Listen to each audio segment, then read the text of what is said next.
Here we go. Flying by the seat of our pants. I am going to wing this. Okay, so here we go. Like 3, 2, 1. Welcome to a long-delayed. Shit. See, I've already messed up. Let me try one more time. Nice, TC. Great. There we go. Great. More some editing. Okay, here we go. 3, 2, 1. Welcome to a long-delayed version of the Long View. Yes, we're back. Yes, we got a new guest. And yes, we're going to be talking about some old game that probably no one else plays but us, but we think it's freaking fantastic. The Long View is proudly sponsored by Game Surplus.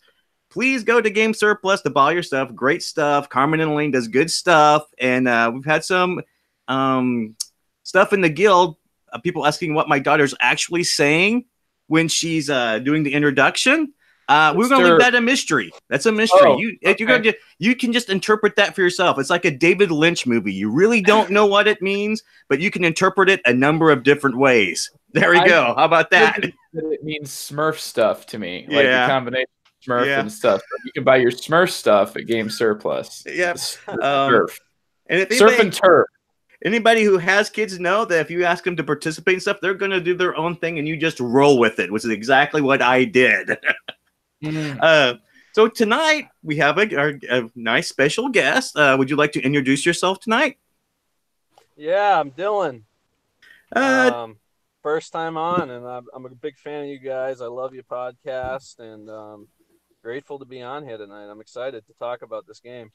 Excellent. We'll see how long that lasts after this episode. And of course, as always, I have my wingman here. We got Joe. I'm here, TC. Yes, it's nice to be here. It's great to hear from you, Dylan. I know that I started much as you are tonight. I was a longtime fan of the Long View and had my first episode. I believe it's now coming up on. We've surpassed 4 years ago that I was first on the Long View, and it was like probably the 5th recording that I'd ever done of any sort. So. Tonight we get to welcome you on, and before long you might be hosting. You never know how this show goes. Yeah, maybe it's like a hot potato we just pass off. What's your first episode, Twa? That would be Terra Mystica. Twa was the number 2. So I missed the Terra Mystica one, but I remember it's not worth going back to when it aired. The Twa one. Because I'm such a huge fan of that game. I remember you talking about it, and Jeff didn't like it as much as you. And I was like, why doesn't Jeff like this game? It's like a fine wine, and I would consider Jeff more of a Philistine. So, it's which everybody gets to hear from Jeff now. It's great to have him back on the air with the board game backstories that he has. We just the last episode released on the Longview feed was, I believe, 1960 that he did together with a historian. So that episode, if you're wanting to hear from Jeff Gamble, you can either wait till he comes back on the Longview as a guest, which probably will be before too long, and otherwise check him out at Board Game Backstories. And it's all in good fun, by the way. Those of you that think that I'm being a little bit harsh towards Jeff, it's when you're friends with somebody, you can talk about them, especially behind their back. It makes it even better. Yeah, and if we're talking about older episodes, I highly recommend the Hansa Teutonica one.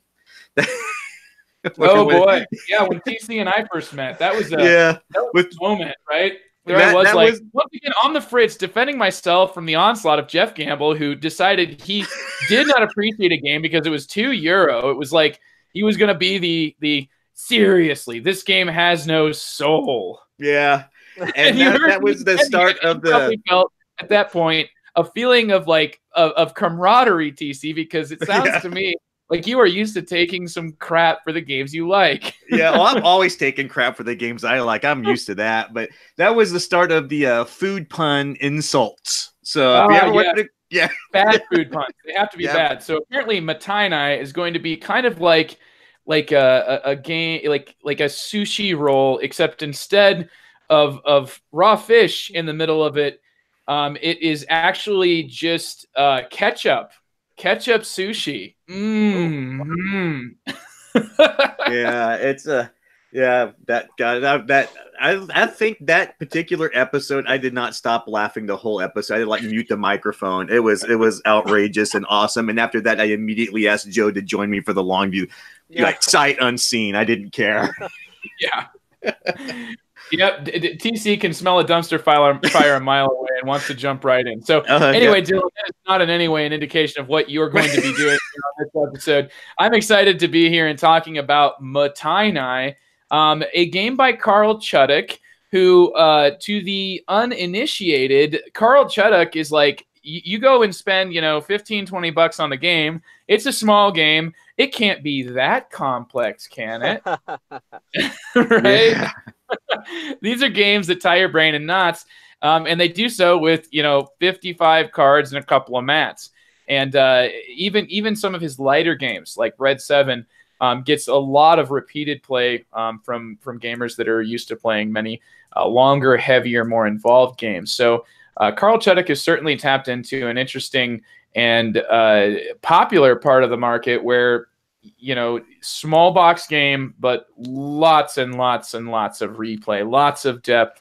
And Dylan, from what I understand from just chatting around a little bit before the show, this is not Mottainai is not the first experience that you have with Carl Chudyk. So to start our discussion, where and when did you encounter first the games of Carl Chudyk? And were you anything like me, where your first experience was, let's just put it like this: it's good that you didn't judge it at that moment? Yeah, definitely. Is my volume loud enough? Can you guys hear me all right? Absolutely. Okay, good. Yeah, so I think my first Carl Chudyk game, I was actually before you guys, before I got on the podcast, I did a little preparation. I know you guys aren't big on that, so. Oh no, yeah, dude, I'm glad that you did. Like, you did the work, right? I mean, this is like, come on, and you do the back. Like, we've had some really great stuff from people that have prepared some things. So no, absolutely. Like, I'm happy to hear that at least somebody came with their homework done. Yeah. So so the first game that I played by him was Impulse, and I had such a hard time reading that rule book, and there were so many questions. I had to go on the forums and figure out about movement and the different things, but I enjoyed the game. It was a really enjoyable game, and I was really intrigued by the cards, the multi-use cards in the game. And then so I was looking at my plays, because I've tracked my plays since I pretty much got into the hobby. I got into the hobby around 2014. Mm-hmm. So as I was looking back at my plays, the first I played, Mottainai was released in 2015. And in 2014, I got into the hobby, and that was when La Granja was released. La Granja, however you want to say it. And in the back of that rule book of La Granja, the designers gave a credit to Carl Chudyk as inspiring the design, because of all the multi-use cards that they used, that they borrowed those mechanisms from him to create their game, and they gave him some credit. So I was introduced to the multi-use cards there in La Granja, and I was like, oh man, I love this game. It was so replayable, because every game you get your hand of cards, and it's kind of like Agricola at the start, where you can formulate your entire game or a strategy right from the beginning. So I went from there, from La Granja. I heard about Glory to Rome, and it's not long. I know everybody, and I keep seeing questions even on every day on Board Game Geek of people saying, how can I get a hold of Glory to Rome? What can I do to get Glory to Rome? And people are still clamoring for this game. And it wasn't long when I got into the hobby that I heard about Glory to Rome, and I was like, oh man, this is terrible. I can't get this game. And then then I heard about Uchronia and how Carl Chudyk re-implemented it in Uchronia, but I listened to some reviews and no one seemed to like that game very much. So I was like, you know what? And then just as I was investigating it, Mottainai was being released in 2015. So I heard some really positive things from Rado, and I was like, oh yeah, I picked it up, and I was hooked. just grabbed hold of me and my wife. We played it predominantly 2-player, and I had already had some experience with the game because of I had kind of a foundation laid already with Impulse and with what was it, La Granja. So I had a basic idea of these multi-use cards. So the learning of the game wasn't as terrible as it seems to be for so many people. That's one of the things I hear so much about people. Their criticisms on this game is just learning it. It has such a high barrier to entry. But it wasn't as bad for me. I actually thought the rule book was pretty good. I kind of and I know a lot of people disagree. They think it's a terrible rule book, but I thought it was a pretty smooth reading. It really grabbed hold of us though, and we just, I mean, mostly as a 2-player game, and 2 to 3. That's what the feedback I get from a lot of people is it's best at 2 to 3. I haven't tried it at 4 and 5, but I love it. And I'll continue to play it today with at 2, and we love it there. You're finding that it's one that you keep on coming back to then. Like time-wise, how long do you find that the games take? And has it sort of changed for you over time? The longest that it will take is 25 to maybe 30 minutes, but that's a really long game.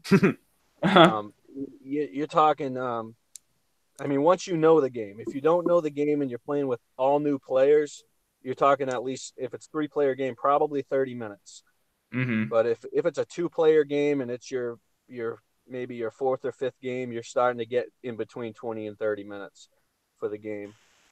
Sure. So like when it lists 15 to 30 minutes, I mean, any game that goes down to 15 minutes, that's like, I always kind of wonder, like, is it actually that much? And interestingly enough, the technical specs behind this game, Mottainai is ranked overall on Board Game Geek 813, strategy rank 448, an average rating of 7.0 after 2,900 ratings.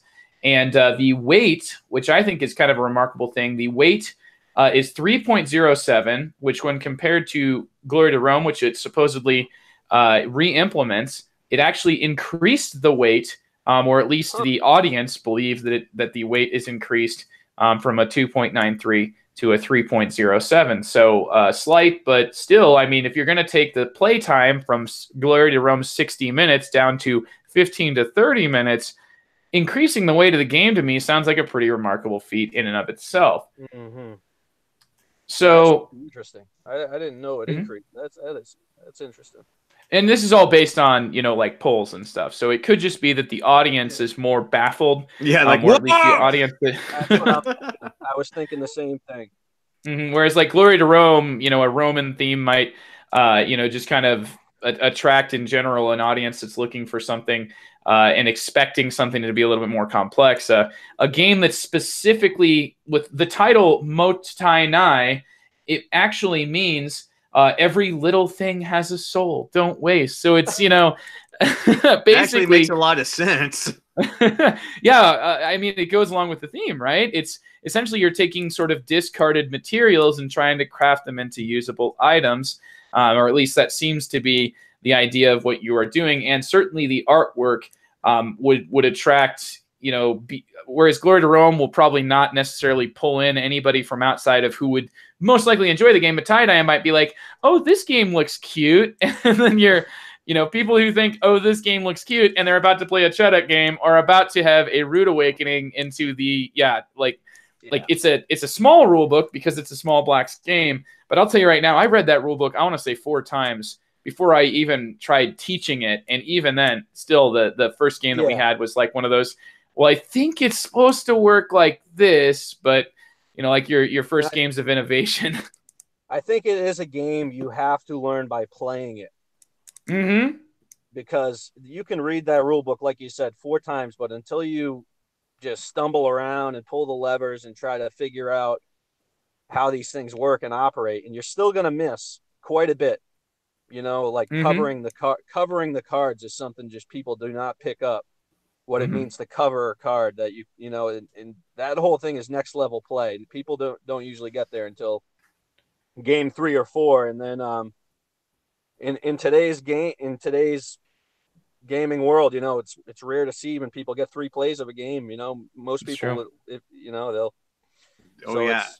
It's a tough market for that. Unfortunately, but certainly the people that are playing games more than 3 times are the ones listening to this podcast. That's right, you audience, you're wonderful, and you are better than everybody else. So yeah, that's just for tuning in. What did you? Way to cater to our audience, Joe. That's straight up pandering, preaching to the choir. Yes, what a popular thing I've just said. Yeah. So, but I do mean that. I mean, if you're gonna have anybody play the game multiple times, it's certainly going to be somebody who's going to tune into a podcast about the game. So definitely. How does what we've got here is a deck of cards and a simple player mat. How does one go about playing the game Mottainai? Sure. I'm not going to do a full rules teach here because people will fall asleep halfway through it. Well, you got to play the game. You've already prefaced it correctly. Yeah. So in the deck of cards, you have the 54 cards, like you said. There's 5 suits of the cards, and these are the tasks.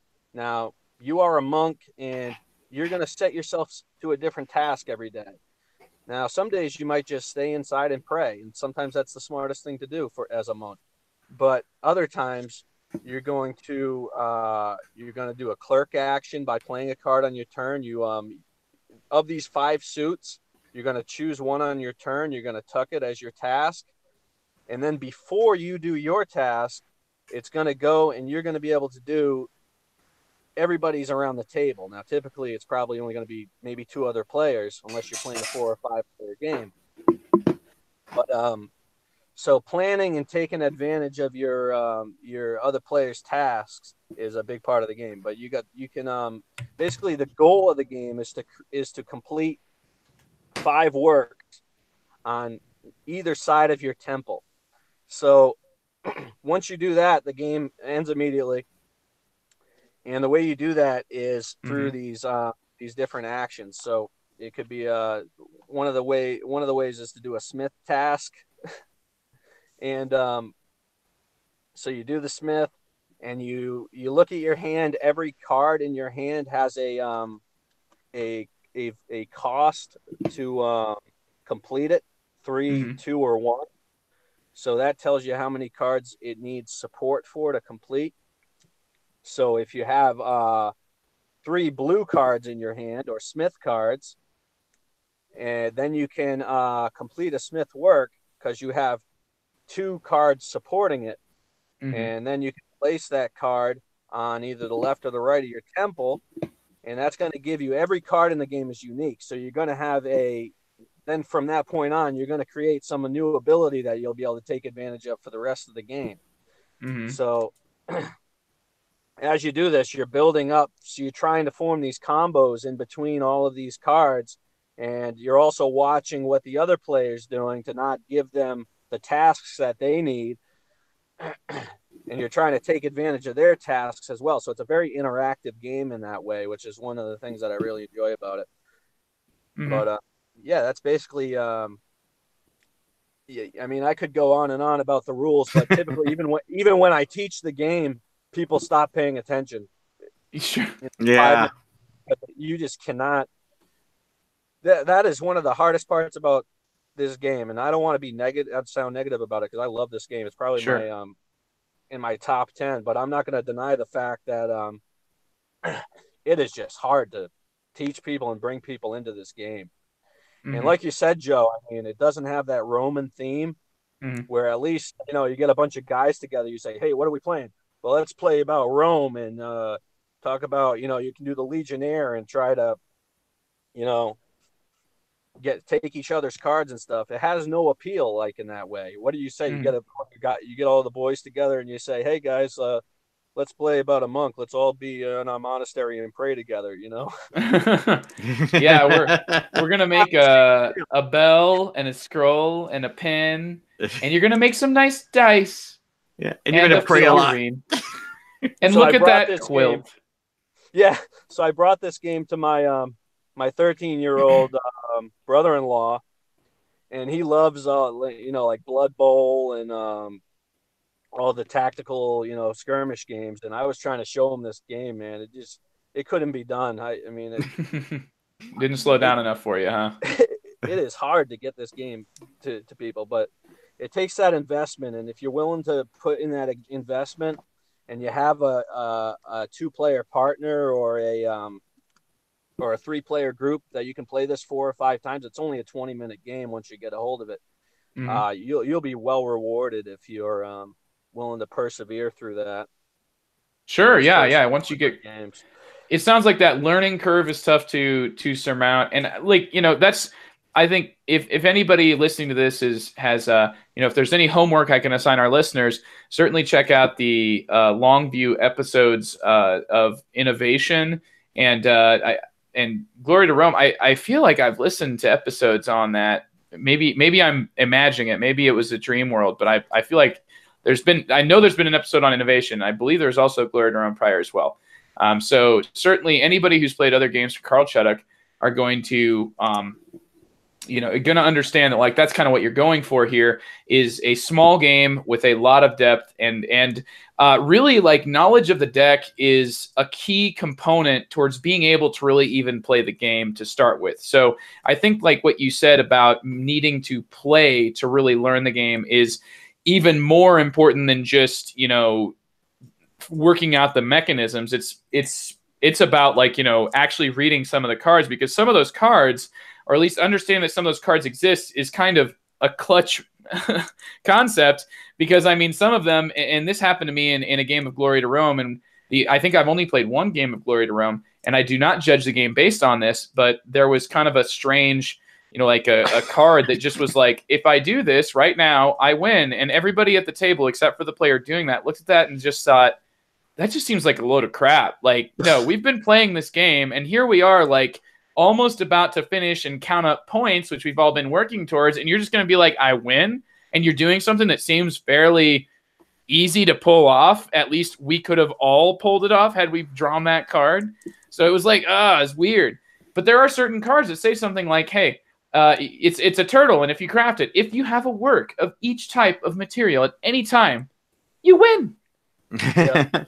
You just win the game. Now, granted, yeah, you do. There's not very many cards like that, and that is very hard to do. Get 5. Sure.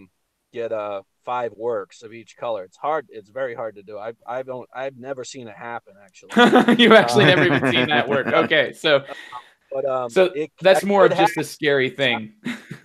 I mean, it's just to know it's in the deck. One of the harsher cards, I think, is the Shoryuken. Mm-hmm. Is when another player has more works than you, when you complete it, you can destroy one of their works or steal one of their works. I forget how it is. But you take one. Oh, that thing you made? It's mine now. You got to know that's in the deck, and there's a couple. I mean, the cards are all so powerful. I mean, and that's part of the fun of the game. So much impact, just like Innovation. Yeah. Mm-hmm. Yeah.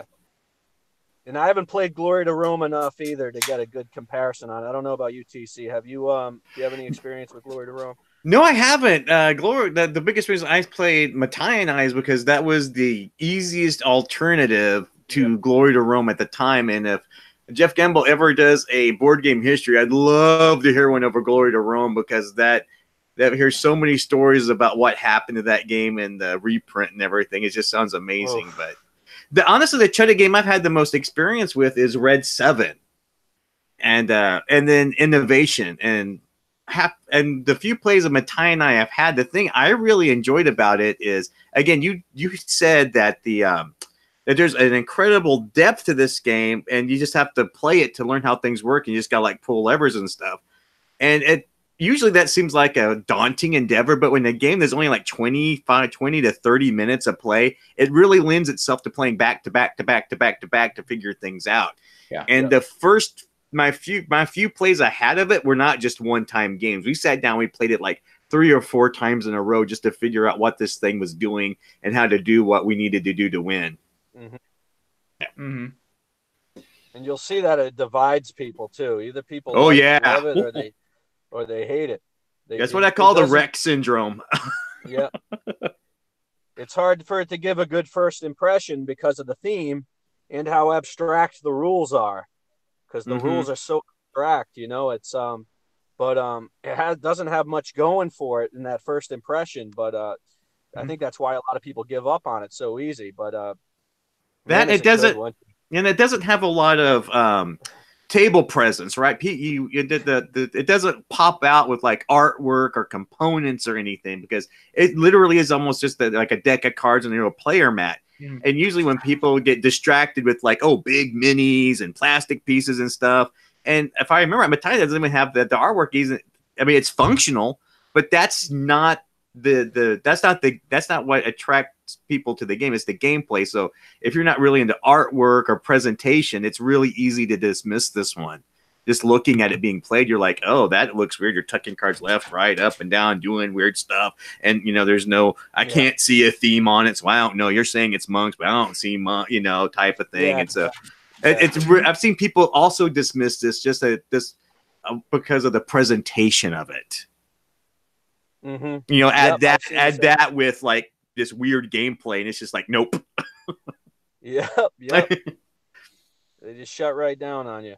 Yeah, and especially if you're teaching to like people who are like you were saying, who are like into tactical war games with lots of tactile presence to it, and it just, for some people it's just like, well, I don't understand how this is played. It doesn't look good, so why should I bother? I played once. 20 minutes, it's done. Good, bye. I've had that happen a few times.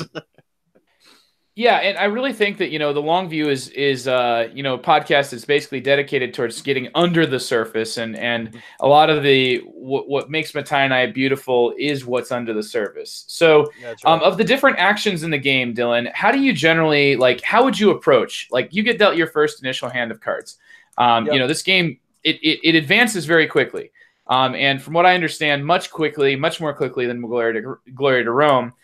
For that reason, do you think that there's more of a tactical aspect here to where you're getting dealt a hand of cards and really you're almost always going to choose a strategy based on what you have available to? Or do you generally see things, see potential, and then try to kind of get more cards to form out a strategy towards certain directions? What do you see being the path towards victory? How do you really get the points in this game?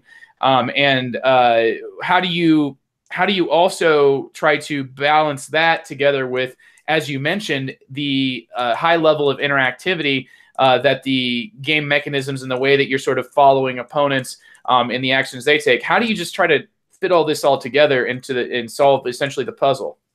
Yeah.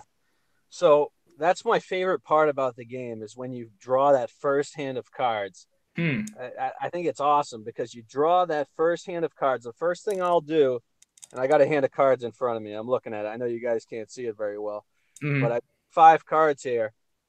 So the first thing I'm going to do is I'm going to check each of their powers. And I'm going to say, okay, which one of these are really good? Which one of these do I think is the best power? And can I complete it with what I have in my hand?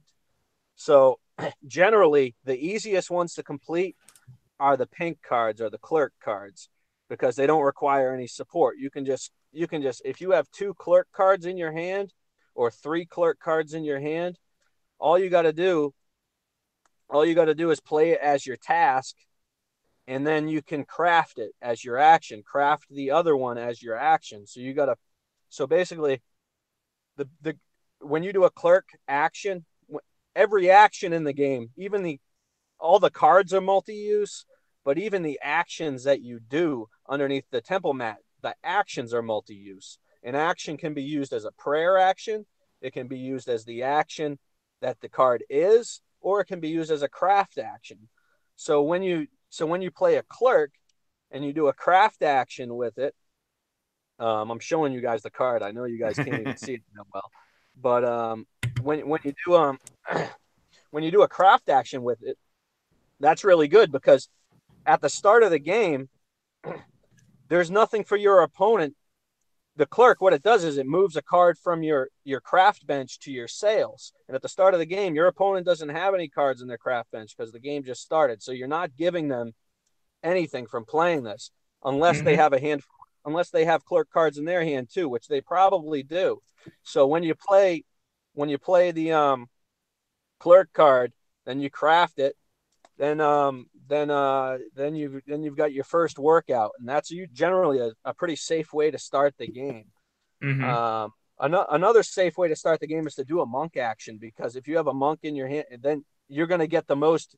You're going to be able to utilize that helper the most if you get it earlier in the game than later. Just like any engine building game, the earlier you get that technology out, the more usage you're going to get out of it, right? Mm-hmm. So yeah, that's generally what I'll do is I'll look at each of the cards. I'll see if now if I get a hand of, so a powerful, say I get like four blue cards in my hand, it's probably not going to happen. But if it does, it's like Christmas morning, because you wake up, you're like, oh man, you just put the present in your lap. You obviously you're going to try to create one of those high powered works, because I mean, but even when you do that, it doesn't mean you're going to win the game. Mm-hmm. There's so much back and forth that could happen in this game. I've seen some some Hail Marys thrown down the field. Up jumped the devil. Yeah. So I mean, anything can happen in this game. It's really not over until the bell rings, and until that fifth work is laid down, and then the points are tallied, and even then you can get there's surprises after even that. But yeah, so that's my approach when I look at my first hand of cards, and that's one of my favorite parts of the game, is because it's going to make the replayability is just through the roof, because you got these 54 cards. You say, what? It's only 54 cards. Well, they're all unique. They can all be used in 4 different ways, and their actions, they're basically triple use actions, So I mean, it's such an efficient design. It's just I really marvel at it. I'm like, wow, how did this guy do this? He's like an alien from another planet or something. I don't understand it. It's almost like the game was about not wasting and using everything. Yeah, it makes sense, right? Yeah, for sure. So, of those different actions, we have, 5 of them are tied essentially to the type of card that it is. You've got your clerk actions that all go with the pink suit, which is your paper, meaning that your works are crafted with paper. Now, as I recall, paper is always a value of 1, and it crafts basically for free, right? Yeah, correct. Does that mean that, like, generally these paper abilities, do you still find that they're impactful enough for you to want to play them? Or does paper generally take more of a secondary role in the games that you play? Well, no, paper, I mean, some of the abilities are really good. I mean, that's one of the things about this game. I've played it, more than 50 times now. And I see every single ability is really well balanced. Sure. I mean, and I'm surprised by that. I don't understand how he did it. I mean, I know it's not perfectly balanced. Maybe there's a couple cards, but I haven't seen it. But these paper cards, they're really good because they limit. Like this one I'm holding now, it says opponents skip it's the curtain. It says they skip your tailor or smith tasks unless they reveal a matching card from their hand.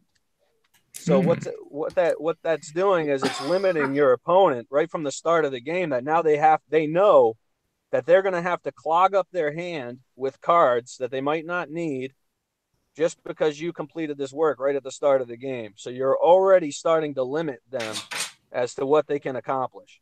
And the game just started. So I mean, it's just that kind of thing where the game's all about just seeing how you can take the most advantage out of everything your opponent does. Yeah, you can just, so that they're afraid to even play any action, and no matter what action card they play, you can take full advantage of that and be in a position so that they're afraid to play anything. That's why when my wife and I play, most of the time we'll know if I play anything, we'll just be praying back to back and back to back. We'll just be skipping our action and drawing cards for like 6 turns in a row, just digging through the deck, digging and digging. And because we know that, oh man, she must be so well set up right now for something. If I play anything, she's just going to capitalize on it right now. So I was like, but there's and that's one of the things, like you were saying, Joe, about the craft actions. You were saying about having the clerk would be a free craft action, but that's one of the most powerful things you can do is get cards in your craft bench, because once you do that, no matter what your opponent plays, you can complete works off of. No matter what task they put down, you can start to get works so that you can really take advantage of everything they do. It's really something. Definitely. So we have helpers, and then you have sales. And from what sales are like, you're straight up just points, right? So once you've got something into your sales, it's like, okay, great, off to the races, got points. And there's the ability to actually turn your helpers, which are giving you a persistent ability, into sales by taking one of the clerk action, right? That's specifically to move things from your craft that's from your craft bench. Goodness gracious. There's just like so if they're in your sales, they're only worth points if they're covered by a work on that side of your temple. That's right. Yeah. So that's okay. I remember this. Yeah. And so it's like, you don't actually score your points yet. Yeah. Yeah, exactly. That's where you'll get some mad people at the end of the game if you don't, because they never remember that rule, no matter how many times you say it. And then it's the end of the game and they're just mad about it. But what those sales do is, once they're covered, they're worth points. And then if you have the most of a color of sale, then your cards in hand count as back orders. And you can get points from the cards in your hand just for having the most amount of sales. So if you have 2 blue sales on your right and your opponent has none, and you have a hand of blue cards, you could have 15 points sitting in your hand, and your opponent just ended the game, and they had no idea that you had stacked your hand, and you knew that they were going to end it, and that they thought they were winning the whole time. And then you just reveal your hand of cards, and they're like, oh, it's full of moments, surprises like that, big moments, Yeah. But yeah, that's how those sales work. Yeah.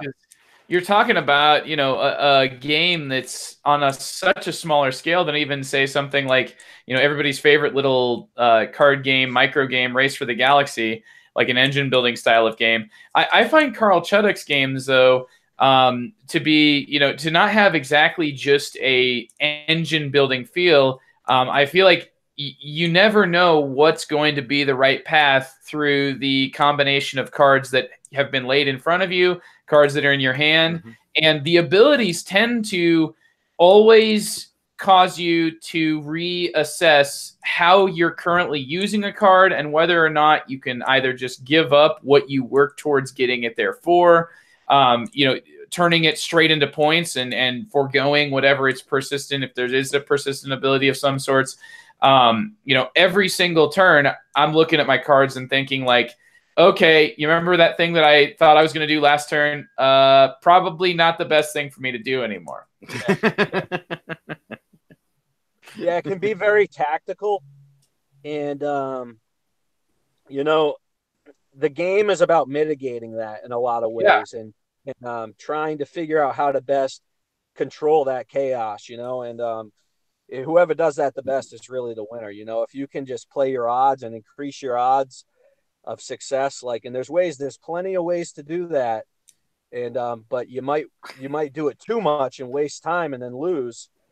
But, just like I said, with the craft actions in this game, it's like you're mitigating those tasks, the randomness of the game when you put cards in your craft, because then whenever anybody plays that, you've just increased your odds of completing basically any work that you have in your hand. So it's kind of a cool thing he did. It doesn't make much thematic sense, the covering of the cards, and that's something that people just, and I don't even think the rule book gives a clear explanation what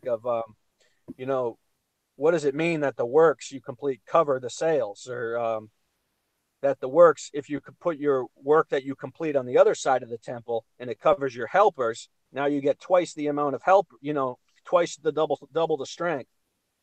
So there's a lot of thematic disconnections in the game, but if you can get past those and play it a few times, it's really rewarding. So, like you said, the covering is when you place a card. And now is the card that you're placing when you're covering, that's a crafted card, right? That's one that you're actually crafting. Or is your cover cards? Yeah, it's completed works that actually do your covering. So whenever you actually put out a work, you're having to choose whether or not that's going to cover your helpers or going to cover your sales. Correct, And so when you cover helpers, it's kind of like saying, all right, I'm foregoing the benefit of higher points when I'm covering my sales, but instead I'm now getting extra actions from my helpers. So how often do you find yourself actually covering helpers? Because you are able to cover these helpers, as well as, which are something that you do when you actually take that monk action. How much do you find yourself covering your sales, and do you find yourself making a transition at some point in the game from completing works and covering your helpers versus covering your sales? So the way I see it is every game is gonna there's a lot of one of the things I really like about it is it's a very dynamic game.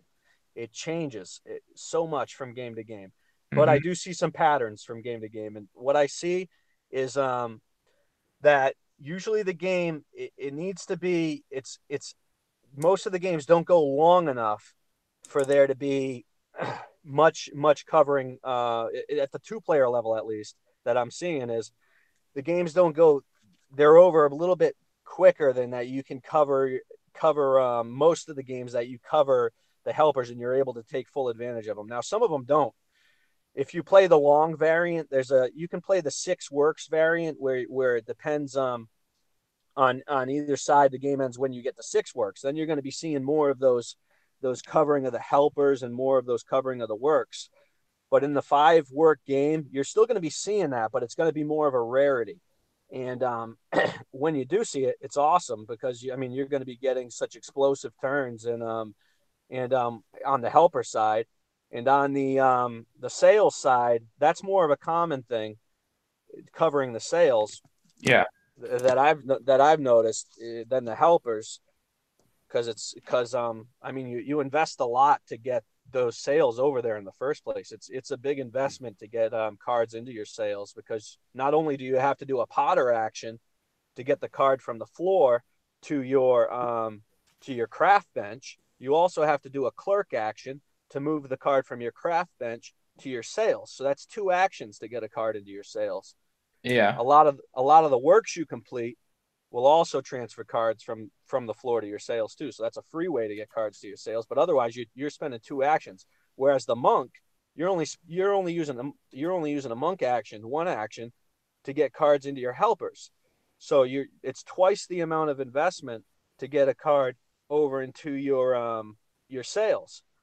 So covering those is much more important.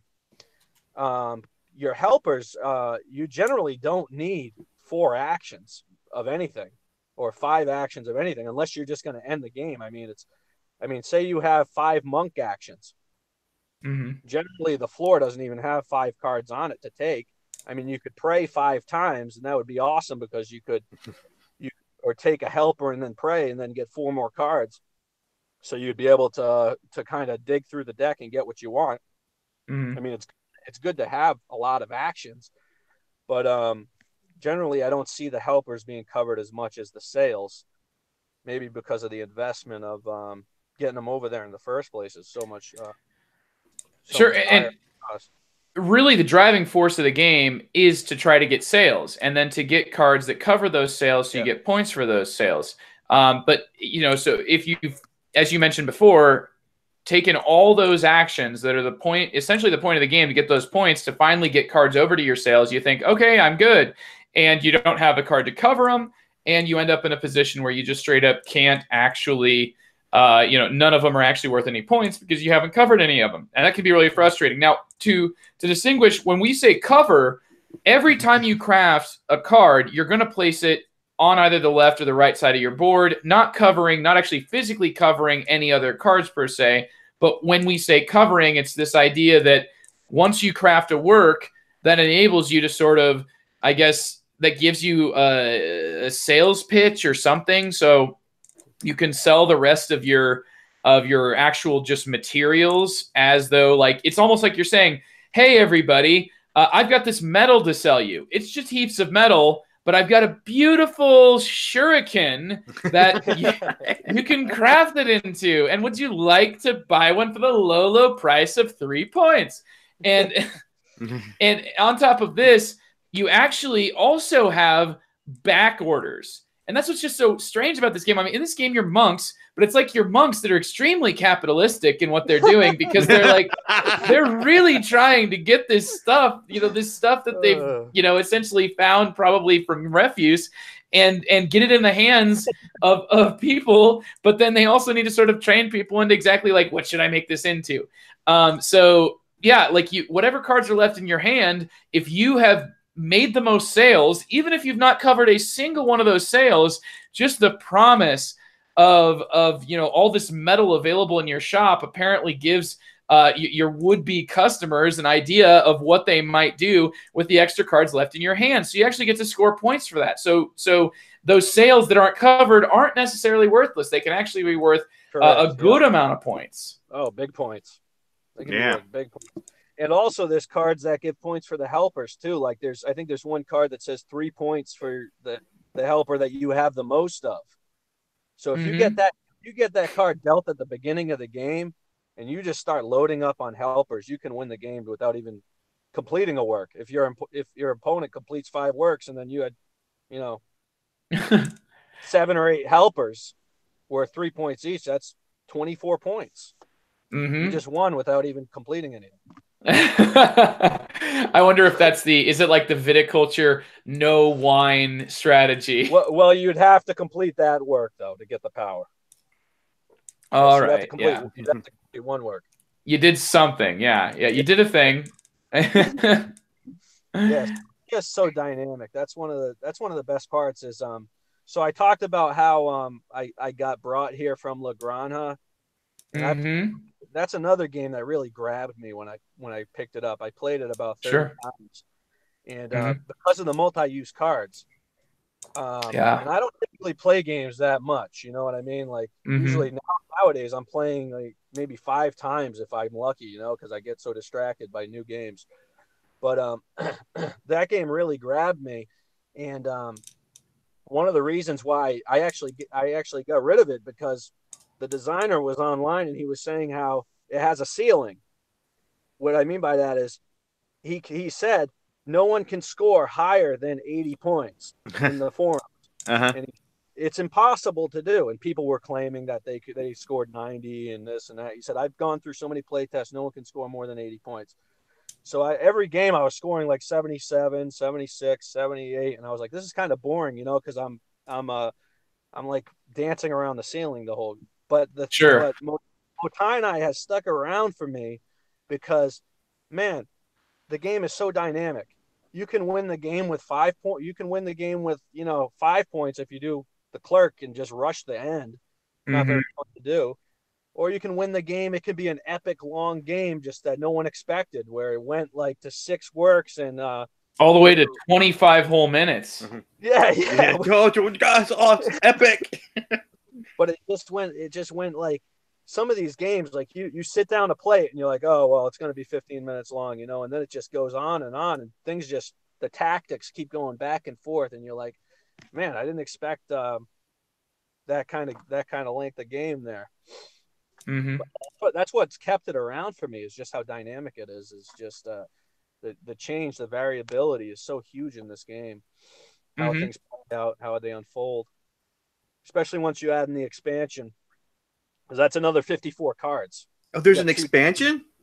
Yeah, I was going to ask. There's an expansion, and it is called the Mountain of some sort. What is it? The Wutai Mountain. Wutai Mountain. There you go. Yes, it ain't nothing to with. Terrible joke. I'm sorry. Yeah. Anyway. Thud. All right. So, yeah. Waste nothing except for forget about that. Let's just waste that little bit of sound and move on with our lives. I'm not editing it out, Joe. Too bad. Oh, God, yes, it's permanently gonna follow me around. All right. So, anyway, the expansion here it doubles the size of the game. Yeah, it's huge. I couldn't believe it. I had no idea he was working on an expansion. I was so excited when I heard about it. Yeah, it's 54 more cards in the game, all of them unique, just like the original deck. And the special thing about these cards are that they're a different kind of work, and they're cards that when you complete them, you power them up by putting. They're like their own temple mat. So picture this: when you complete the work, other cards in your hand, you can tuck under that work and power it up with those other cards that you tuck under it at the moment of completion. Mm-hmm. So do you picture that in your mind? No. Kinda. Sorry. But that's like the nature of, I mean, I'm like, so you're crafting. Let me just try to repeat this back. You're crafting, and then when you craft, you're then going to be tucking a bunch of things under it. And so like, it's almost like you've got every card turns into its own sort of little workbench. Temple mat. Yep. They turn into their own temple mat. And the card's abilities. Okay. All right. It makes sense. Yeah. The abilities on the cards trigger based on what is tucked underneath it and where they're tucked underneath the card. Whoa. Yeah. So it's like, it's such a cool idea. I mean, it was executed pretty well too. Yeah, so it's definitely a must-have for Mottainai fans. Mm-hmm. So you have 54 new abilities, which key off of exactly what you are using to craft them, and what cards you've put underneath them. Each of them sort of forming their own workbench, which was so hard to wrap your head around in the base game, and now exactly. you've got 6 of, or 4 of them. Yep, that's the problem. That's fantastic, though. I mean, each one of those things, like it's basically persisting. The cards that you're using to create these works is persistently going to affect the way that work functions. And I think that is, the one thing that anytime that you've got a game where we've got multi-use cards, like you mentioned, but it's not just that. It's also a sort of like some cards will be used as a currency, if you will. In the process of like adding them to your workbench, and then I guess you're not really spending many cards, but it's more like you're I mean, you occasionally do discard some cards, but you're usually like sort of showing that you have access to these materials and then using that to craft. Does that sound accurate? Am I on the right track? Yeah, that's right. I think that's one of the differences from Glory to Rome is you actually had to spend the cards. But that got rid of in Mottainai, and that's what made it such a quicker game, is because you don't have to spend to complete the works. Sure. So here you actually hang on to them. You're not going to waste them. You're just going to, sort of like show that you're just taking a little bit from each one. I guess you're making one of those tiny little works of art, the ones that people pay all the money for. They're like big enough to fit inside the head of a pin, like $1 million artworks by these really specific artists. And that's just like shaving just a little bit off of the metal heap or the paper wads. Definitely more than spitballs, right? So we've talked a little bit about how the the flow of the game involves player interaction, but when you see like what tasks your opponent takes, they're taking this card and it's sort of like it's played out at the top part of the board, in the area where you can sort of see what your opponent does. Now, how would you say that the tasks that your opponent plays could maybe impact the way that the economy of cards works for you or the decisions that you're making? Okay, so one of the things that's so dangerous in this game is to play a Smith card. It's very dangerous to do. You have to play it at exactly the right time, because if you're the time not to play it is to when your opponent has a full hand of cards, or after they've been praying, or after they did a Taylor action, because they could be set up for a big move. So you have to play the Smith card when their hand is empty, or when they only have 1 or 2 cards in their hand. If you do, then you're taking. If you don't, then you're taking a chance. Now, it might be worth it to take the chance if you're going to end the game, or if you don't mind, or if you just want to take the gamble. But yeah, so yeah, that interaction, Joe. It's like there's a bunch of different situations that really that interaction you have to consider. There's different opportunities. So like when you're looking at the floor, which is when I call it the floor, that's the term in the game that's used for where cards are basically where your tasks go at the end of your turn, where your task goes at the beginning of your turn, rather. It gets discarded to the floor, and from the floor is where you take cards in a Potter action or in a Monk action. So when you play a Potter or a Monk action, you have to play those when there's nothing your opponent wants on the floor, because if there's a card they need, so you're considering that too when you're playing those other actions, and you're also considering what cards your opponent has in their craft bench, because if they have the ability to complete works from their craft bench, then you're going to try to avoid playing anything that would give them the ability to complete a work there too. So if they had 2 Potter cards in their craft bench, you would try to avoid a Potter at all cost, because they could just complete them. Oh. Yeah. So my last game I played with my wife, and and she had 2 Smith cards in her craft bench, and she had a Smith helper. So I played a Smith action because I was going to end the game, and but before I could end it, she would have 1 more turn. So she took her turn, and she crafted 2 Smith cards for 2 blue cards from her hand, and that let her complete another 3rd work in her hand, and she was able to. And I still won somehow. I forget how I won, but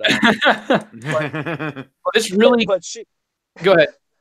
But she had such a powerful turn. I was like, there's no way I can win. I just got to end this game as fast as I can, because I'm just going to go in the hole. And sometimes that's the way this game can be, is you just end it because you're in the hole anyways, Well, yeah, in our chat here, Chris and Murr have been shooting back awesome ideas. I've been actually, if anything I've said so far sounds intelligent, it's probably because of those folks in the chat. Anyway, the thing that Chris said was, it's not so much a game about winning, it's about ending the game when you're winning. So correct.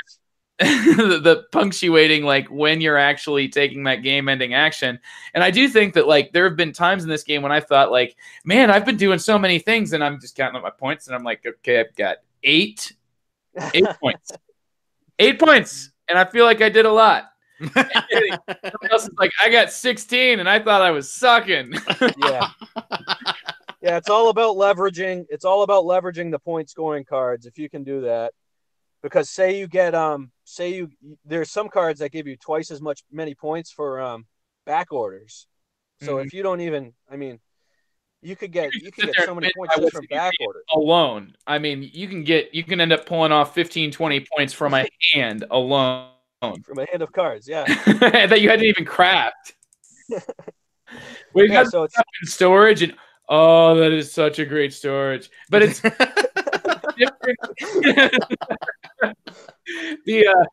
the difference, though, from the way that the cards, there are cards that are made to play around with the different elements of the game in ways that, you play that one card and all of a sudden this is a game unlike anything that you generally play, right? That one card that came out in the second time that you played, So, and I think when you illustrated just the amount of elements present on your opponent's board that go into the decision-making process, just to try to make sure that you minimize the amount of benefit your opponent gets. I mean, like there are obvious surface things like, okay, my opponent has a handful of cards, and just in general, I know don't take the Smith action unless I feel that I can get away with it. That's a pretty big thing for your opponent to be able to follow. Like, you always want to be able to say, I'm going to take the Smith action. Your opponent's like, all right, whatever. Like In as our, soon as in they're our like, game, in our game, someone will only take the smith maybe once or twice. mm-hmm. All the other works that you complete will be done by craft actions. Which is something that you just have access to the craft action always, no matter what. Yes, no matter what action you play, you can do a craft instead of the action of that card. So it's such a safe way to utilize these cards. So one of my favorite things to do is the Tailor card is the way you redraw cards into your hand. Mm-hmm. So with the Tailor, if you have a Tailor helper, it's pretty much useless. It's not as valuable as any other helper because, and this is going in the weeds a little bit, but I'm hoping that some Mottainai people are listening out there because they love the game too. Yeah, with the Tailor, if you have a helper on a Tailor, it only lets you draw so many cards to your waiting area. I think you can only have 5 cards in your waiting, or you can only draw back up to your hand limit in your waiting area, I think. So say you had 2 cards in your hand, you could only draw 3 with a Tailor. And then if you had another Tailor helper, you could only pray for it. You can't do the action again. So the Tailor is generally worthless for your opponent after the first action. So the Tailor, if you can make that more valuable, if you can make that Tailor action valuable by putting the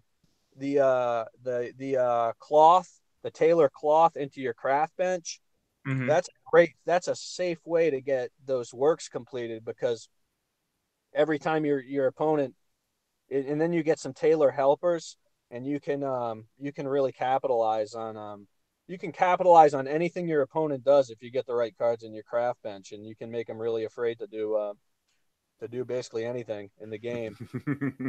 So that's one of the good things about it. Nice. So how would you say you're pooling your resources together your resources and your opponents? I mean, the way that you actually acquire resources in this game is through taking a Potter action and then adding it to your craft bench, and then that's how you're actually going to be later on crafting additional items using, as you said, the most frequent used action to actually get cards out, and that is to craft. To get cards out as played works, right? Actually completing the work. So, I mean, once a card is played as a task, it then moves to the floor at some point. At the beginning of your turn. Yes.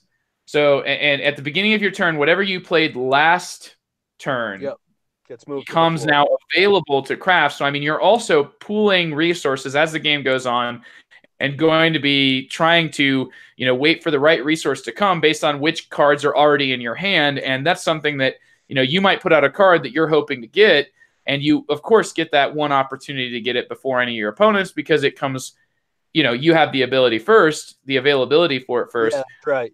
Yep. Mm-hmm. But if your opponent leaves something sitting there, don't mind if I do, right? Yeah, exactly. Yep. Correct. Mm-hmm. Yeah. Yeah. So, at the beginning of your turn, your task goes to the floor, and then you have first dibs on that card. So you can set it up a turn before to put the right cards on the floor that you need. And if you want to get those for your craft bench, and then move them to your sales, or just leave them in your craft bench. A lot of the times I won't move anything to my sales. That's just the way I play the game. You know how you fall into routines and you do the same thing? Uh-huh. A lot of the times that's kind of, I'm not someone to move things to my sales. That's how my wife plays. She's always moving things to her sales.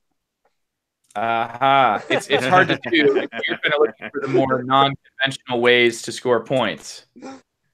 Yep. Okay. And who wins? It's pretty even. But, really? So you're able to find ways around it? I was wondering. Yeah.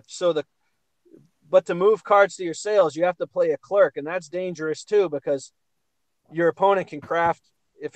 You can craft from the clerk action too without any support. So it's like a free smith. It's like a free smith action for a clerk card. So because it does not require any support at all. It's just support. Nothing in your craft bench. You don't need anything in your craft bench, and you can complete a pink card. Yeah. All the paper cards are like that. Every single one of them always just requires, the card itself does not require any sort of support. Whereas stone and cloth each require 1, clay and metal each require 2. And as you said, like you kind of mentioned and alluded to, the metal cards, the clay cards as being sort of like the quote unquote big cards. Yeah, the big ones. Yeah. Which 3 doesn't sound like all that much, or 2. The 2 support doesn't sound like all that much, but it can be hard to get that support in your hand. Especially when you're digging through the deck, hoping you'll find it, and it just doesn't turn up. Sometimes. Well, when you think about it, out of the 54 cards, you need the card itself and then 2 other ones, and you're talking about, I mean, there only is like 12 cards at most of any of these types, and some of them only have 10. So, you're talking about having 1/4 at least of the entire, like all of the cards in the deck of that type. There is 5 different suits here. That's right. Mm-hmm. Some of them you'll never see again. Once that card goes to the floor, it's never going to be in your hand again for the rest of the game. Yeah, boom, exactly. So you're making decisions from turn 1 based on the task that you want played, and those decisions could be like essentially you're deciding what's not going to happen. Yeah. It can freeze you up certainly when you're trying to make that first move ever. It's like, I'm just not sure. I don't want to play the card that would have won me the game into my task area. Yeah, I know. Yeah, it can be pretty strategic, but like you said, pretty tactical at the same time. It's kind of an odd balance. I'm not sure where I would say is the balance there on how strategic it is or tactical. I don't know if you got any impressions on it. Oh, this brain just ties my head in a knot, and I have no idea whether it's strategy, tactics, or just absolutely blind luck is trying to read your opponent and anticipate the timing of everything. Yeah, it's rough. Yeah, because it's always the few games I play, it's always like you're waiting for, it's like a domino effect. You're waiting for someone else to do something so you can just set off this whole chain of events. Because you're trying, I remember if you're trying to like hop off with other actions, so you're trying to maximize your actions by hopping up other people what they're doing or what they can do. So yeah, I mean, and it's just like I just remember one of the game I played, I did an action and like everyone did something. I'm like, oh man, that was like the absolute wrong thing to do. Yeah. Now TC, how many players did you play with? I did 2. We played it twice, and we played like 2 or 3 times when we played it. So, and it was a 2-player account. It was 4. We played it at 4. Oh wow, at 4. Yeah. So it was definitely a steeper learning curve to it. So, but again, that the playtime helps is by the time I got destroyed, I'm like, I'm like, hey, I got to like Joe, like Joe said, it's like I got like 9. You got what? How? No, shuffle that up. We're doing this again. I can't end on this level of humiliation. It really like you said, TC. I mean, it's not so much a game as was said earlier by Chris in our chat. It's not so much. I mean, yes, winning is a part of the game, but I feel like there is a lot to be said about the feeling of satisfaction that you get just from getting to the point where you feel like you understood a sequence of action and formulated a plan and executed that plan just within the context of a game of this. The first page of the rule book warns players, Mottainai is a game that takes a couple plays to get the hang of. There's a lot going on, so don't get discouraged if you feel overwhelmed on your first play or two. I mean, that's such an honest way of putting it, and really, like, it should almost say, like, hey, these rules also aren't really going to teach you the game. Just get it out. Like, just get it out, because you're not going to be able to really learn it from this. It's one of those games where, like, as soon as you start to try to put a pin on exactly what's happening and what strategy you feel like is leading to the games, to the wins in the games, it seems like that doesn't happen in the next game that you play. That every game is just very unique and different. Yeah. Mm-hmm. Yeah, I approach Chudyk games very much like I do a Lacerda game, where the first few times I play either of these designers games, as long as I'm like figuring out how this thing works, I consider it a victory. a lot like Age of Steam, where as long as I'm not ending the game with a debt, I have won, no matter what the final score is. How much money did you make? I don't know. I'm not in debt. That's a win for me personally. Okay, you made. I got it. Like in Lisboa, I was like, I know. I think I executed this action correctly. I don't know what I did, but it was hard enough just to figure out how to do it. I consider that a victory, And Chudyk games are much the same way with an innovation, and Red 7 to a lesser extent. You're just like, okay. I did it. I did it. Okay, I feel a sense of accomplishment. Yeah, absolutely. I agree with you, man. Here, I think. Go ahead. Yeah, I think the issue there is I'm trying to put my finger on what exactly causes that, and it might be not worth. I don't know, but just thinking about it, I was where was I going with that? Kind of. Oh, you were thinking. I heard you were thinking. Yeah, that's the problem. But yeah, with his games, he has that with the rules issue there with the comparison to the Lacerda games. I remember I was trying to learn PAX Renaissance, which is a Phil Eklund game. Same idea, the cards are the whole game is in the cards, and that's another big game in a small box. I mean, you're getting. But I'm just, after playing that and seeing how opaque that is, I was reading some of the reviews on this game and hearing like, oh, it's opaque, it's hard to learn, and I'm like, man, you guys got to go try to learn PAX Renaissance, man, if you think this is bad. Yeah. This is a primer for this thing. Good luck.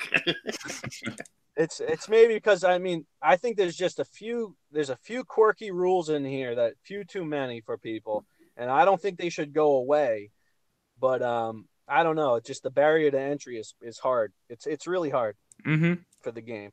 Well, there's kind of an assortment of actions, and the actions really do, like, some of them are kind of good actions. They're all good actions. All of them make sense. And they're just almost everything in the game is situational. It's almost like a game where every single thing that you can do and every rule that explains how you can do that is in itself situational. And the only other game I can think of that really, at least to me, seems in that same aspect is innovation, where I feel like, you just end up getting a card or two and then trying to maintain a certain majority or trying to maintain a certain engine to just kind of work your way towards, like, you just keep riding that puppy out. And here you're kind of doing that, only you've already got the cards present in either your hand or your crafting bench, depending on, exactly what you're going for and which different avenues you're trying to go down. And it sounds really like the best way to go, or the most safe way to go from your perspective after a host of plays, Dylan, is to go with that craft bench, to take that craft action that you can always take. But until you really get a few things out, it's tough to even really start putting a pin on what you're going to be doing throughout the game. But as you said, you're already deciding from the beginning of the game what are the cards that are probably worth pitching. Which ones are you probably not going to get? Yep. And if you don't like what you have, you can always do a tailor action and get new ones. Yes. So it's a game that's very situational based on what cards you have, and one of those actions in the game is specifically tailored towards thud. Helping. Thank you.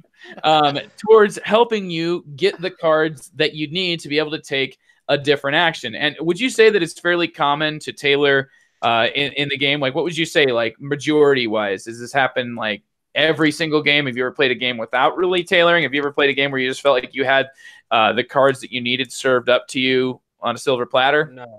No, that never happens. No, you're always going to do a few tailor actions. I mean, it's like I said, you can make the tailor better than with putting tailors in your craft bench. Yes, so with the helpers. Yeah, and no, the tailor's vital because like I said, you need a way to redraw back up to your hand size. You can't just pray back up unless you have a lot of helpers.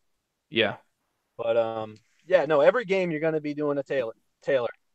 And so whoever does it the most efficiently, whoever makes the most use out of it is going to come out on top.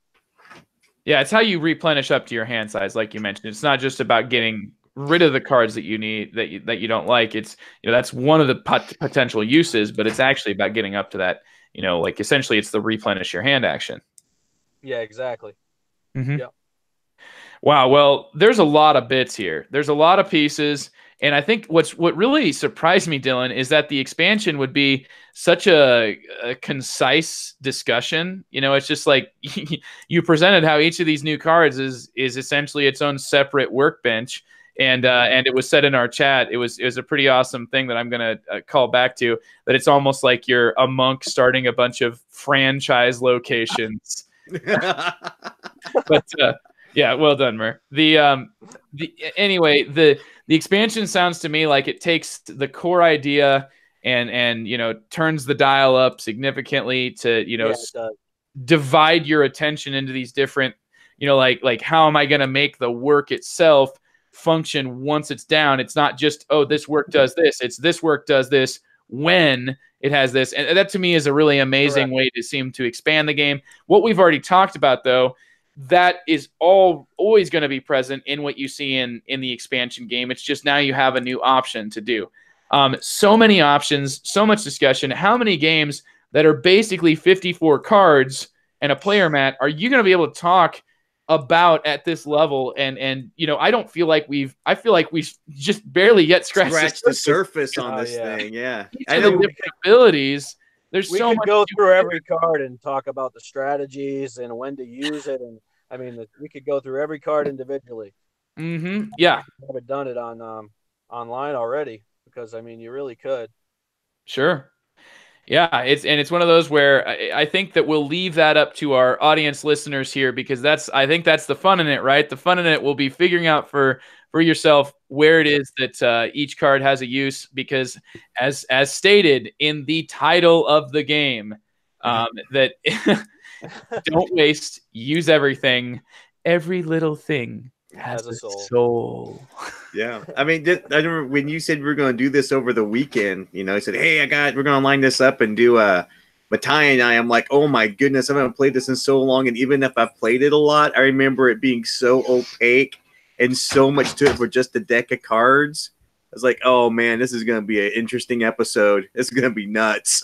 Yeah. So Dylan, go ahead. I was just going to ask, the game does support higher player counts. Have you ever tried a game beyond 2 players? Yeah, I have. I've played the 3 and the 4 player games, and it changes the game quite a bit. So you have a lot less control because you have other players who are doing more roles, and now you have less control. In a 2-player game, you have half of the role selection. Mm-hmm. So you have half of the control over what's even played. So the random element increases definitely. So it depends on, I think it's generally preferred at 2 to 3 players. I think it's it says the best is the 2-player game as the community's voted. I'd agree with that. I think that's right on, as it's best as a 2-player game. Mm-hmm. Maybe a 3 is good too. If you can find 3 people to play it with enough, that's the hard part, right? Mm-hmm. Mm-hmm. Yeah, certainly. You're getting longer turns, so the game is going to kind of drag a little bit more, especially if you go. It goes up to 5 according to the rule book. That I'm seeing, unless that's a misprint. But I could just barely imagine what it'd be like to play this game with five players, because every time that it's your turn, you're looking around to all the other players and taking the action that they took, or choosing to craft or pray, and you're getting essentially to decide now just 1/5 of the actions that you're going to take, and it almost seems like whoever gets the actions to stack most in their favor, though that's, I mean, of course, a factor and not an excuse. I completely agree with you. Yeah, that's why Glory to Rome is the preferred game for higher player counts from 3 to 5, and Mottainai is the preferred 2 to 3 player game. That's what the publisher told me.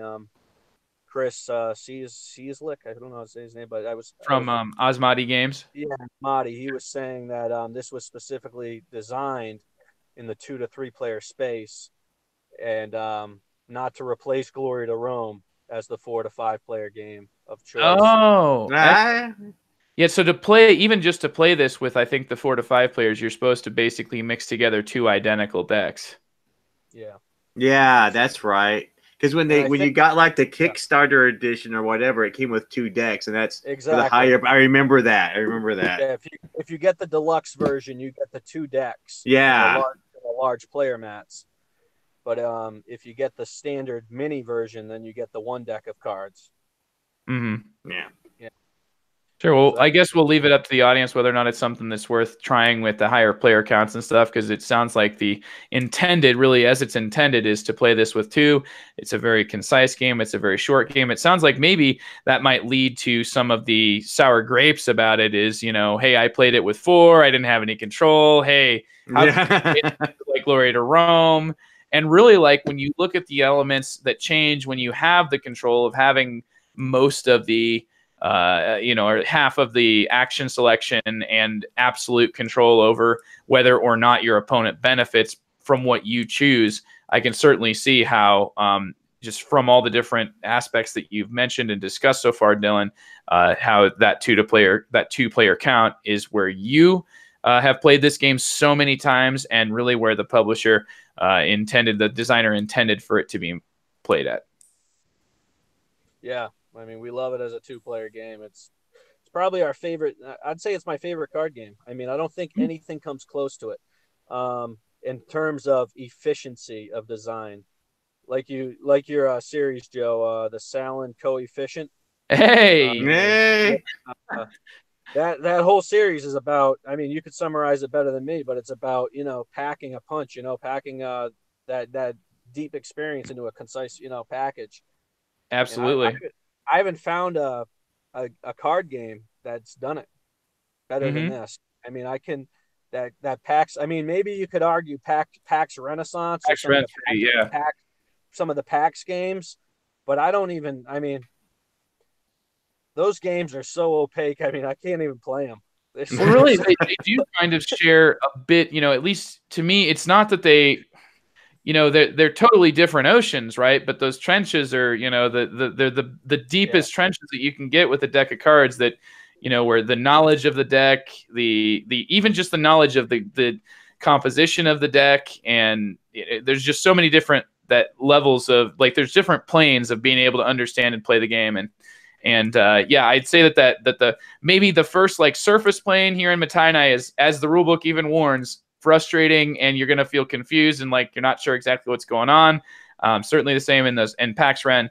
But first of all, thanks for the mention there, Dylan. I'm pretty sure there's not a whole lot of people that are going to be able to get the reference, but maybe you'll send a couple people over there checking it out. And I do think that Mottainai would be a prime example of packing a lot of punch in a short amount of time, thus a high silent coefficient. There we go. Efficiency, yes. Well, Dylan, overall, thank you so much for coming on to talk about this game. I mean, it was almost mimicked the learning experience of the actual game itself. It's like, where do you start is the first thing. And then once you get to that sweet spot, though, like there's so many different aspects and decisions. Like we discussed, I had, there was a couple of questions that you fielded there. They were just like, okay, here's a simple question. What's something, you deal your hand of cards, and you described like just about 5-6 different possibilities just from the hand of cards you looked at. And I could sense the joy of looking at the scan. Oh, I can see something here. I got some possibilities. Later on, what are the aspects of the interaction? And you had like so many different things you went on the list of, like, don't do Smith, like just straight up, just avoid it. And these are the things that I'm going to be looking for in terms of what my opponent has access to. And there's many different indicators to pay attention to. All these different things. And it's like, here it is, a game that fits in one of those small little deck boxes. Yeah. Yeah. I'm going to keep it forever. I'm never going to get rid of it. I can see that playing this for the rest of your life, even with the one deck of cards, even the one without the expansion. It does not need the expansion to be a full package. That was like a cherry on the top. I don't even think, the expansion, I mean, I might play without it sometimes. Maybe I won't. I mean, I might play with it always, but if I'm ever teaching somebody, I'm not including that expansion. But I rarely teach this game out anyways because it's so selective. It's so hard to find somebody that likes this game, that has a taste for it. I still haven't found out how to look at somebody and say, oh, they might like Mottainai. I'm going to try to teach them. Now you just got to take the dive and take the chance and hope it works out. Personally, I get really excited when someone's teaching me a game and the game looks worn. I know I'm in for a real treat because the person who's teaching it knows it like the back of his hand and loves the game to death. Yeah. Well, it looks as though it might be raining on our parade here. There, Dylan. Is it a little pitter patter on the? Oh, you can hear the rain. No, just seeing it, just being able to see it. So, but anyway, I think that this has just been an awesome time to welcome you onto the show, as well as give a game that I think has got certainly a community that understands it, and certainly you have spoken well on behalf of that community.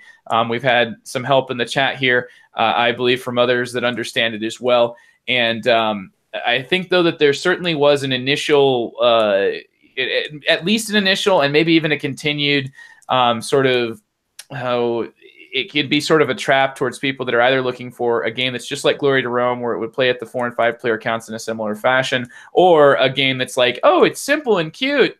I wonder if there's pandas, that, and I think that it's certainly not going to appeal to people that aren't willing to give it a shot. So if you were able to get through this episode, and the way that it was just like striving, to like how do we put a beat on this one?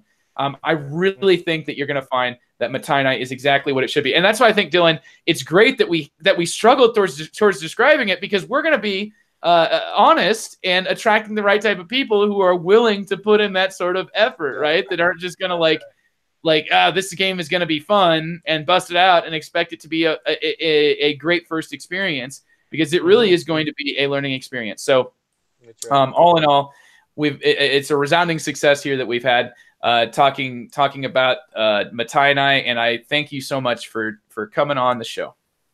My pleasure. I love it. You guys are awesome, man. I've been listening to the Long View for so long now. Well, yeah, not since the beginning, but since at least your first episode, Joe. Well, glad you enjoy it, and like I've always told Joe, I'm really not interested in having quote unquote experts talk about the game. I just want people who are passionate about the game they play, regardless of how well they can talk or describe the game they play. Because for me, I always take more from the passion of the people talking about it than like a dry, concise explanation of the game. Personally, that's me. Yeah. I think it can really, I think you've just done an excellent job, Dylan, and it's been a lot of fun to talk about it. So I look forward to having you back on to talk about maybe something else that's even harder to explain. Maybe you've been talking about PAX Friends, so maybe we'll get you for that one. Because you're just look at him shaking his head. No. Ain't happening. I sold that one when it went out of print. Aha. Okay. So not any PAX Friend. Ah, darn. Well, anyway, thanks for doing Mottainai. Thank you to everybody out there listening to this episode of the Long View. We'll keep playing these games, as TC said at the beginning. These ones that I don't think we're the only ones playing it, but certainly a lot of people like to move quickly through different games in the hobby. We're going to spend a little bit more time on them and maybe give you a little bit more of an idea of whether or not it's going to hold up to that repeated play. TC, as a founding member of the Tattered Board, you certainly understand what it's like to get the heck out of a game playing it. Yep. And it's great to have you here as well, TC. Oh, yeah, I'm always here for nice colorful commentary. So, hey, like I said, it's good to have you on, and hopefully we can have you back on again. All right, well, take care, everyone, and catch us next time on The Long View.